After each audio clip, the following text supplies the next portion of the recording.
Olá, meu amigo, minha amiga, seja muito bem-vindo, seja muito bem-vinda a mais um vídeo aqui no canal Marco 10 Clássico do YouTube. Se você ainda não é inscrito aqui no canal, está chegando pela primeira vez, não deixe de se inscrever, deixar o seu like, ativar o sininho de notificações, compartilhar o vídeo com seus amigos e comentar por aqui também.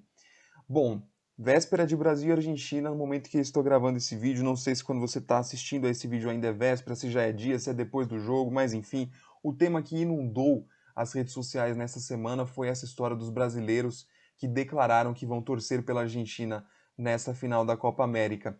Eu estava assistindo ao programa Linha de Passe da ESPN, aliás, um programa que eu adoro, e ele me inspirou a vir aqui gravar um pouco a gravar esse vídeo para falar um pouco a respeito do que eu penso sobre isso.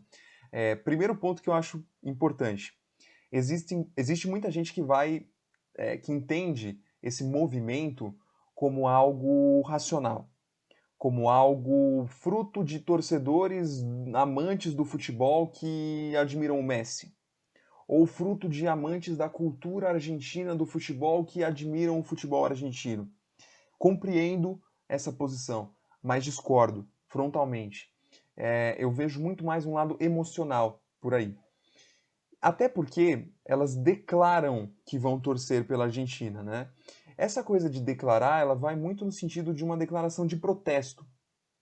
Ela soa muito mais como uma mensagem que é a seguinte: o meu ódio à seleção brasileira atinge patamares tão grandes, o meu ódio é tão grande à seleção, que eu sou capaz de torcer pela rival, pela maior rival histórica dela, numa decisão de um torneio fundamental, um torneio importante, dentro do próprio país, dentro da casa do Brasil, né, do templo do futebol do Maracanã, eu sou capaz de torcer contra essa seleção brasileira até quando ela joga com a própria rival, com a maior rival, com uma das maiores rivalidades do mundo do futebol. Essa é a mensagem que quer passar.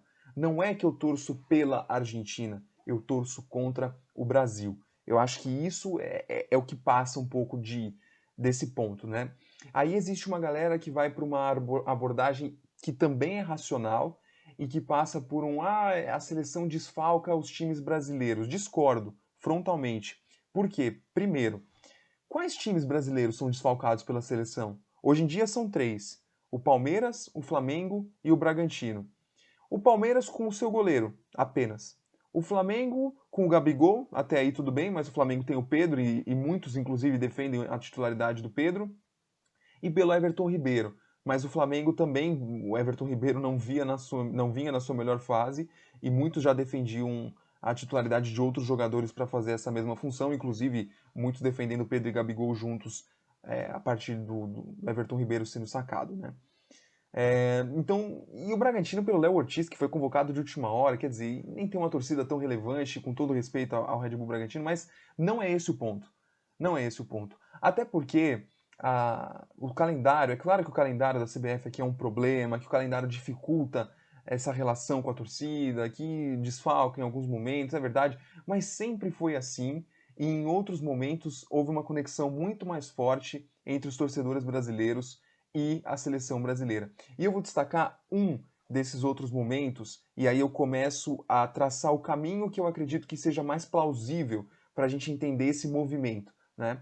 Esse movimento que, inclusive, levou algumas enquetes a beirarem os 50% a 50%, quando perguntavam para quem você vai torcer na final. Eu vi algumas em 55 a 45, como foi o caso dessa do linha de passe que eu estava assistindo aqui antes de vir a gravar o vídeo. Né?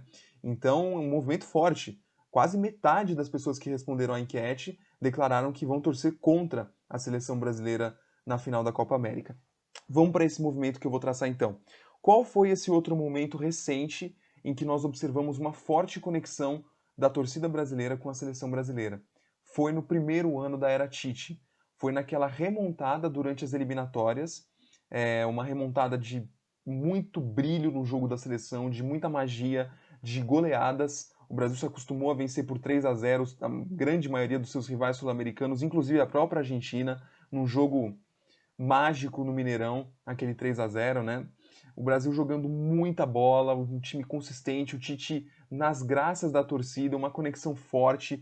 Ali naquele momento as enquetes que surgiam davam a torcida muito feliz com a seleção, a torcida engajada, a torcida conectada com a seleção, e isso morreu na Copa do Mundo. houve uma grande frustração da sociedade brasileira, da torcida brasileira, com relação ao nível de desempenho do futebol da seleção do Tite apresentado na Copa do Mundo. E essa frustração é compreensível. Eu sou um defensor maiúsculo do Tite, um defensor dos mais defensores. Mas é absolutamente compreensível essa frustração. Ora, é óbvio que o Brasil não jogou na Copa do Mundo, que tinha jogado durante as eliminatórias com o Tite. Mas por que será que a seleção não jogou tudo que tinha jogado? Por conta de um nominho só. Renato Augusto. O Renato Augusto se machucou na preparação para a Copa do Mundo. A trinca de meio-campistas era formada por Casemiro, Paulinho e Renato Augusto, mas o Felipe Coutinho, que jogava lá pela meia-direita, vinha também para compor esse meio-campo. Ele se associava muito com os jogadores, ele mudava o lado dele, né? Ia para o lado da bola quando a bola vinha para a esquerda. Tanto é que tem um gol antológico que o Marcelo faz naquele 3-0 contra o Paraguai, que é uma triangulação entre Marcelo, Felipe Coutinho, Paulinho, e aí o Neymar aparece por ali também. Então, quer dizer, o Coutinho, ele era um jogador muito de flutuação. Ele aparecia na zona da bola quando ela estava na esquerda, por exemplo, para gerar superioridade numérica. O William, que foi o substituto do Coutinho por lá, já que o Coutinho foi deslocado para o meio de campo na Copa do Mundo, ele não tem essas características, ele é um jogador agudo. E a instrução para ele, do próprio Tite, era de ocupação da amplitude. Ou seja, o Brasil perdeu o seu meio-campista cerebral, que era o Renato Augusto, deslocou o meia direito, que fazia a função de flutuação, para fazer uma função de interior, que foi o Felipe Coutinho, e deixou um meia de amplitude, um ponta, um extrema, pelo lado direito no lugar dele. Os mecanismos ofensivos mudaram radicalmente pela saída do Renato Augusto. E eles só tiveram que mudar porque o Tite não encontrou outro jogador capaz de fazer as mesmas funções que ele fazia. Por isso ele precisou mudar e deslocar o Felipe Coutinho para lá. Era para ter sido o Fred esse jogador na Copa do Mundo, mas não conseguiu. Nos treinamentos, provavelmente, Tite entendeu que não conseguiria exercer essa mesma função. Fato é que sem o Renato Augusto, que era tão criticado naquele momento, sem ele em campo, o Brasil não conseguiu repetir o desempenho, né? Inclusive o Paulinho também não conseguiu jogar porque não tinha tanto aquele jogador que era capaz de acioná-lo, que dava essa liberdade para ele se projetar. O Coutinho era um cara que já se projetava, então a sustentação defensiva do Brasil ficava complicada. O Paulinho menos liberdade para atacar os espaços, enfim. E aí, depois que acontece a Copa do Mundo, frustração completa o sentimento, porque o nível de desempenho não foi o mesmo das eliminatórias, o resultado não foi bom. E depois da Copa do Mundo, o Brasil não conseguiu voltar a apresentar aquele mesmo nível de desempenho das eliminatórias de 2017 e 2018 também. Não conseguiu. O Brasil não quer dizer isso que o Brasil jogue mal depois daquela Copa do Mundo.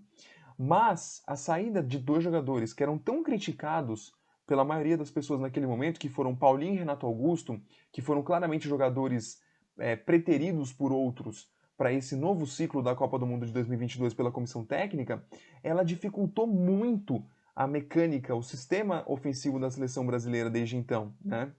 Mas, como eu disse, não significa que a seleção jogue mal. A seleção continua jogando bem. Inclusive, essa seleção depois da Copa do Mundo 2018 é provavelmente a melhor seleção brasileira da década depois de 2002. A de 2004 não é melhor, a de 2006 não é melhor, a de 2010 não é melhor, a de 2016 era melhor do que essa. Mas fora essa, é uma das melhores seleções ainda, né? Uma seleção que sofre muito poucos gols.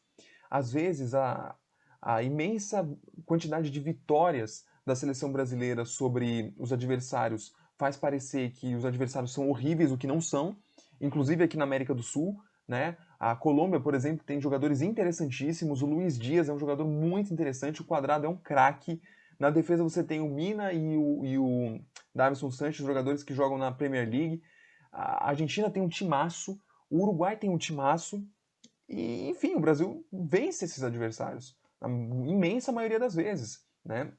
Não é porque eles são sul-americanos que eles são ruins. É importante deixar isso claro. Inclusive, Peru e Colômbia, dois adversários vencidos pelo Brasil nessa Copa América, fizeram um jogo espetacular nessa disputa de terceiro lugar. Acabou dando Colômbia com um gol no último minuto, 3-2 para a Colômbia, um gol do Luiz Dias, que para mim é o melhor jogador da Copa América, melhor do que Messi, melhor do que Neymar, em termos do que foi produzido durante a competição. Claro que não estamos falando de potencial técnico de cada um deles, né? Mas o Luiz Dias foi muito bem e hoje mais uma vez decidiu um jogo interessantíssimo Se a Eurocopa teve 3 ou 4 jogos mais interessantes do que esse Peru e Colômbia, foi muito. Mas aí vão valorizar lá o Dinamarca e República Tcheca, como se Dinamarca e República Tcheca fossem muito mais time do que Colômbia e Peru. Bom, aí já é outro papo, né? Aí é síndrome de vira-lata, mas eu não quero entrar muito nesse mérito. Quero voltar para o mérito de que houve uma frustração, e uma frustração que é alimentada ainda por um profundo desconhecimento do que é o futebol hoje, da grande maioria dos torcedores da seleção brasileira, que acham que o Brasil pratica um futebol ruim, que não entendem os conceitos táticos que a seleção busca impor, que não entendem que os adversários que ela vence não são tão fracos assim, porque não assistem aos jogos desses adversários contra eles mesmos, né? Não assiste Colômbia e Peru, assiste só Colômbia e Brasil, Peru e Brasil, e aí acha que a Colômbia e Peru não jogam nada, porque quando jogam contra o Brasil elas não jogam nada, né?